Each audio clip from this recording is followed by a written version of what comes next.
Pemerintahan Jokowi membunuh demokrasi dengan cara yang demokratis. Saya Bagja Hidayat dan inilah opini Tempo.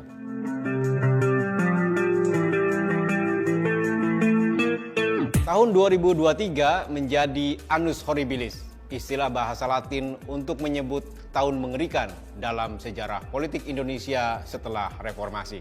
Seorang presiden memakai segala cara untuk berkuasa, dari rencana menunda pemilihan umum, upaya memperpanjang masa jabatan, hingga merekayasa hukum untuk membuka jalan bagi anaknya agar bisa ikut pemilihan umum.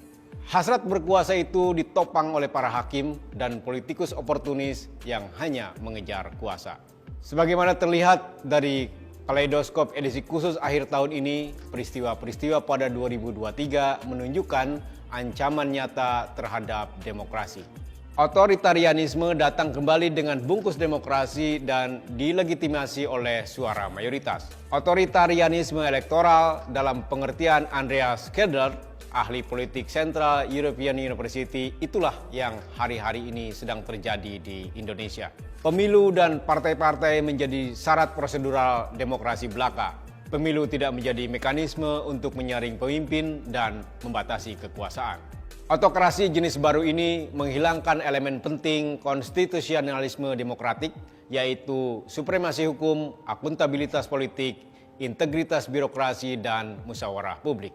Semua ciri itu ada di sepanjang periode kedua pemerintahan Presiden Joko Widodo. Ia meneguk konstitusi yang membatasi kekuasaan dan mengakumulasikan kekuatan politik atas nama koalisi. Ia mengokupasi birokrasi agar membebek pada kepentingan politik dan mengabaikan suara orang banyak dalam membuat kebijakan. Pemerintahan Jokowi membunuh demokrasi dengan cara yang demokratik. Seperempat abad reformasi tampaknya tak membebaskan publik dari pemimpin seperti Jokowi. Reformasi 1998 hanya melahirkan tokoh dan menyuburkan kultus individu, tapi melupakan pendidikan politik sebagai mekanisme yang dapat menjaga akal sehat dan kritisisme orang ramai.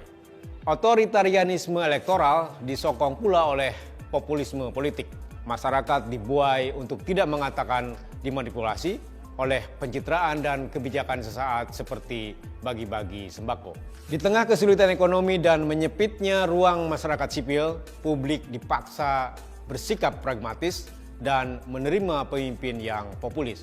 Partai politik terjebak dalam pragmatisme yang sama, menghalangi lahirnya pemimpin baru lewat penetapan ambang batas calon presiden atau presidential threshold yang ketat. Mereka mengecilkan dirinya semata sebagai tukang pungut suara. Koalisi antar partai dibangun hanya untuk menyelamatkan diri sendiri tanpa pertimbangan kesamaan gagasan, apalagi ideologi. Partai mengasosiasikan diri dengan sosok calon presiden yang diunggulkan lembaga survei. Strategi ini dianggap mujarab untuk meningkatkan perolehan suara partai dalam pemilihan calon anggota legislatif, sesuatu yang dikenal sebagai efek ekor jas. Semua partai melakukan strategi itu, tak terkecuali Partai Solidaritas Indonesia, partai muda yang kami soroti dalam liputan khusus kali ini. Didirikan 9 tahun lalu, PSI adalah partai yang sungsang sejak dari gagasan. Bersama pemodal, partai ini dibangun dan dibesarkan untuk kemudian dijual kepada investor, laksana bisnis rintisan.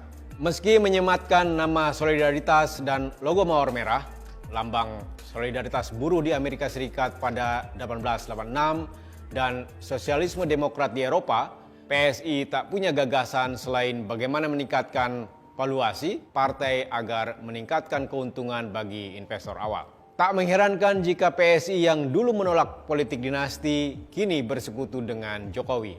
Partai yang pada 2019 mengecam Prabowo Subianto sebagai tokoh dengan masa lalu yang kelam, kini berada dalam barisan calon presiden Partai Gerindra ini. Prinsip asal perut kenyang itu juga dipraktikkan para aktivis 1998. Mozaik lain dalam pragmatisme politik setelah reformasi. Mereka yang diculik dan disiksa karena menginginkan kembalinya demokrasi, kini satu gerbong dengan Prabowo Subianto.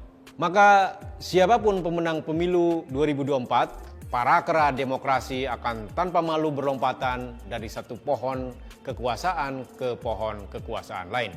Sampai titik ini kita mesti bersiap. 2024 dan setelahnya menjadi annus horribilis yang lebih mencekam sekaligus memuakan.